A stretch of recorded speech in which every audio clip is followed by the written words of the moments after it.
ব্যারাকপুর পৌরসভার 18 নম্বর ওয়ার্ডকে model word করে তুলতে ব্যারাকপুর পৌরসভার 18 নম্বর ওয়ার্ডের পৌরপিতা তথা ব্যারাকপুর পৌরসভার পৌর পরিষদ সদস্য নওশাদ আলমের উদ্যোগে ও পেহেচান ফাউন্ডেশনের সহযোগিতায় ক্লিন মহল্লা গ্রিন মহল্লা কর্মসূচির আয়োজন করা হয়েছে, যেখানে আবর্জনা ফেলার জন্য পৌরসভার তরফ থেকে যে ব্যবস্থা করা হয়েছে সেই ব্যবস্থাকে আরো শক্তিশালী করে তোলা এবং নাগরিকদের আরো ভালো করে নাগরিক পরিষেবা দেওয়ার জন্য বেশ কিছু পরিকল্পনা করা হয়েছে।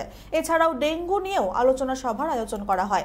এদিনের কর্মসূচিতে উপস্থিত ছিলেন ব্যারাকপুর পৌরসভার 18 নম্বর ওয়ার্ডের পৌরপিতা তথা ব্যারাকপুর পৌরসভার পৌর পরিষদ সদস্য নওশাদ আলম সহ ব্যারাকপুর পৌরসভার বিভিন্ন আধিকারিকরা ও পৌরসভার কর্মীরা।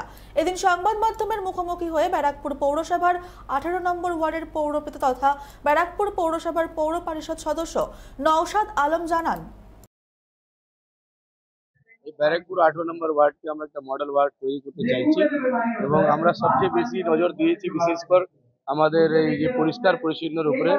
আমাদের যে কনজারভেন্সি ওয়ার্কার যারা সুপারভাইজার, সেক্টর ইনচার্জ এবং বাকেট কালেক্টর থেকে নিয়ে নির্মল সাথী থেকে নিয়ে সমস্ত লোককে এখানে ডাকা হয়েছে এবং পেহেচান ফাউন্ডেশনের একটা টিমও কাজ করছে সাথে সাথে এলাকার নাগরিক সাধারণ নেতৃবৃন্দ তারাও আছেন।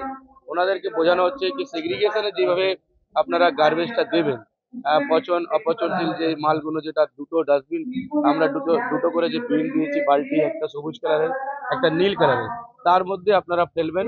যেটা পচনশীল সেটা আলাদা করে ফেলবেন, যেটা অপচনশীল সেটা আলাদা করে ফেলবেন। এখনো অনেক মানুষের মধ্যে সেই বার্তাটা পৌঁছতে পারেনি এবং ওনারা যখন বাড়ি থেকে গার্বেজগুলো দিচ্ছে তখন একসাথেই দিয়ে দিচ্ছেন।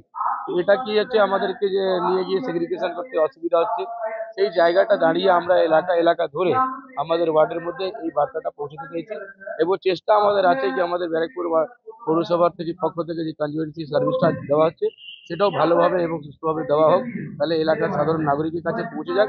এবং এখনো এলাকার বহু মানুষের কাছে যে বালতি, যেটা নোংরা ফেলার জায়গা, যেটা ডাস্টবিন, সেটা দেওয়া হয়নি, সেই বিনসটাও যে কোন কোন জায়গা বাকি আছে সেটাও আমরা খুঁটিয়ে দেখছি এবং আমাদের এসআই সুদীপবাবুকে নিয়ে আমরা এই কাজটা এগিয়ে যাবো। হ্যাঁ, অবশ্যই ভ্যাট মুক্ত 18 নম্বর ওয়ার্ড করার পরিকল্পনা আছে। এই যে জায়গা দেখবেন আপনারা নোংরা ফেলে দিচ্ছে মানুষ, যেখান থেকে নিজের ইচ্ছা থেকে যাচ্ছে, ভ্যাট তৈরি করে দেওয়া হচ্ছে। আমরা চাইছি কি যে নির্দিষ্ট জায়গা পৌরসভা তৈরি করে দিয়েছে সেই জায়গায় এসে নোংরাটা ফেলে দেয়, সেখান থেকে আমাদের কনজারভেন্সি যারা সার্ভিস দিচ্ছে তাদেরকে মাল তুলে নিয়ে যাওয়ার সুবিধা হবে এবং যেখান থেকে এলাকাটাকে নোংরা ছড়াবেন না এবং এলাকাকে নোংরা করবেন না, সেটা নিয়ে আজকে আমাদের বিশেষ আলোচনা। ব্যারাকপুর থেকে শতক গাঙ্গুলির রিপোর্ট, চ্যানেল 24/7।